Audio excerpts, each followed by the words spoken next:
استثنا اس کا 32واں باب اور اس کی پہلی آیت سے 17ویں آیت تک۔ کان لگاؤ اے آسمانوں، اور میں بولوں گا، اور زمین میرے منہ کی باتیں سنیں۔ میری تعلیم می کی طرح برسے گی، میری تقریر شبنم کی مانند ٹپکے گی، جیسے نرم گھاس پر پھوار پڑتی ہو اور سبزی پر جھڑیاں، کیونکہ میں خداوند کے نام کا اشتہار دوں گا۔ تم ہمارے خدا کی تعظیم کرو، وہ وہی چٹان ہے، اس کی صفت کامل ہے، کیونکہ اس کی سب راہیں انصاف کی ہیں۔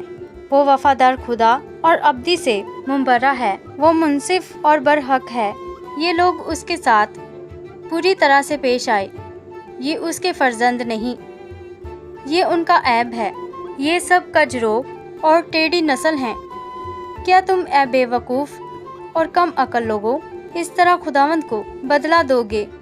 کیا وہ تمہارا باپ نہیں جس نے تم کو خریدا ہے؟ اس ہی نے تم کو بنایا اور قیام بخشا۔ قدیم ایام کو یاد کرو، نسل در نسل کے برسوں پر غور کرو۔ اپنے باپ سے پوچھو، وہ تم کو بتائے گا، بزرگوں سے سوال کرو، وہ تم سے بیان کریں گے۔ جب حق تعالیٰ نے قوموں کو میراث بانٹی اور بنی آدم کو جدا جدا کیا، تو اس نے قوموں کی سرحدیں بنی اسرائیل کے شمار کے مطابق ٹھہرائیں، کیونکہ خداوند کا حصہ اسی کے لوگ ہیں۔ یعقوب اس کی میراث کا قرہ ہے۔ وہ خداوند کو ویرانے اور سونے ہولناک بیابان میں ملا۔ خداوند اس کے چوگرد رہا، اس نے اس کی خبر لی اور اسے اپنی آنکھ کی پتلی کی طرح رکھا۔ جیسے عقاب اپنے گھونسلے کو ہلا ہلا کر اپنے بچوں پر منڈلاتا ہے، ویسے ہی اس نے اپنے بازوؤں کو پھیلایا اور ان کو لے کر اپنے پروں پر اٹھا لیا۔ فقط خداوند ہی نے ان کی رہبری کی، اور اس کے ساتھ کوئی اجنبی معبود نہ تھا۔ اس نے اسے زمین کی اونچی اونچی جگہوں پر سوار کرایا، اور اس نے کھیت کی پیداوار کھائی۔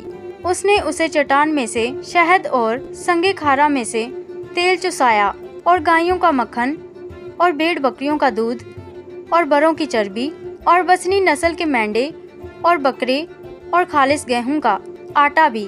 اور تو انگور کے خالص رس کی میں پیا کرتا تھا، لیکن یسورون موٹا ہو کر لاتے مارنے لگا۔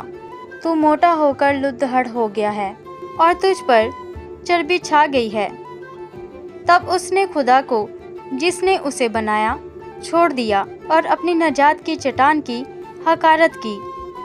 انہوں نے اجنبی معبودوں کے باعث اسے غیرت اور مکروہات سے اسے غصہ دلایا۔